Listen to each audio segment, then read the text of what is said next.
ఏపీలో ఒక రాజకీయ ఆసక్తికర పరిణామం జరిగింది. అసెంబ్లీలో నందమూరి బాలకృష్ణ చేసిన వ్యాఖ్యలతో పెనుదుమారం రగిలింది.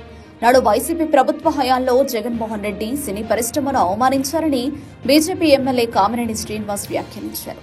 అయితే అప్పట్లో చిరంజీవి అడగడం వల్లే వెనక్కి తగ్గారని చెప్పుకొచ్చారు. అయితే ఈ వ్యాఖ్యలపై వివరణ ఇచ్చే ప్రయత్నం చేశారు బాలకృష్ణ.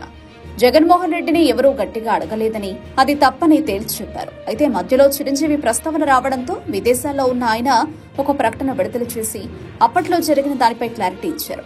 అది మొదలు రాజకీయ రచ్చ ప్రారంభమైంది. అయితే బాలకృష్ణ వ్యాఖ్యలతోనే అనవసర దుమారం రేగిందని, దీనిపై టీడీపీ నాయకత్వం ఆగ్రహంగా ఉందని ప్రచారం సాగుతోంది.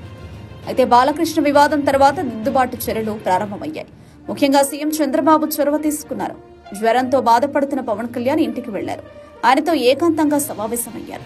ఖచ్చితంగా ఈ వివాదం గురించి ఇద్దరు నేతలు మాట్లాడుకుని ఉంటారని ఒక అంచనా ఉంది.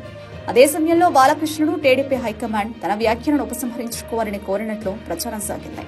అయితే తాను తప్పు మాట్లాడలేదని, వ్యాఖ్యలను వెనక్కి తీసుకునే ఉద్దేశం లేదని బాలకృష్ణ తేల్చి చెప్పినట్లు ప్రచారం నడిచింది.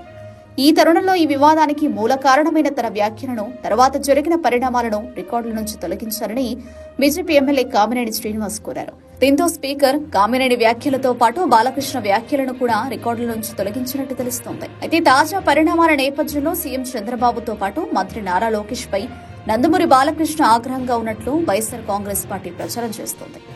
మరోవైపు బాలకృష్ణ మరో డిమాండ్ తెరపైకి తెచ్చారని, AP film development corporation chairman పదవి తాను సూచించిన వ్యక్తికి ఇవ్వాలని పట్టుబడుతున్నట్లు ప్రచారం సాగుతోంది.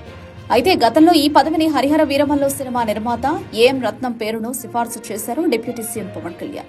అయితే తాజా పరిణామాల నేపథ్యంలో కలత చెందిన బాలకృష్ణ హైకమాండ్ ఎదుట ఈ సిఫార్సును పెట్టినట్టు సమాచారం. సాధారణంగా నందమూరి బాలకృష్ణ ఏదీ కోరరు. అటువంటిది ఇప్పుడు తాజాగా ఈ డిమాండ్ తెరపైకి రావడం ఆసక్తికరంగా మారింది. మరి చంద్రబాబు ఎలాంటి నిర్ణయం తీసుకుంటారో చూడాలి.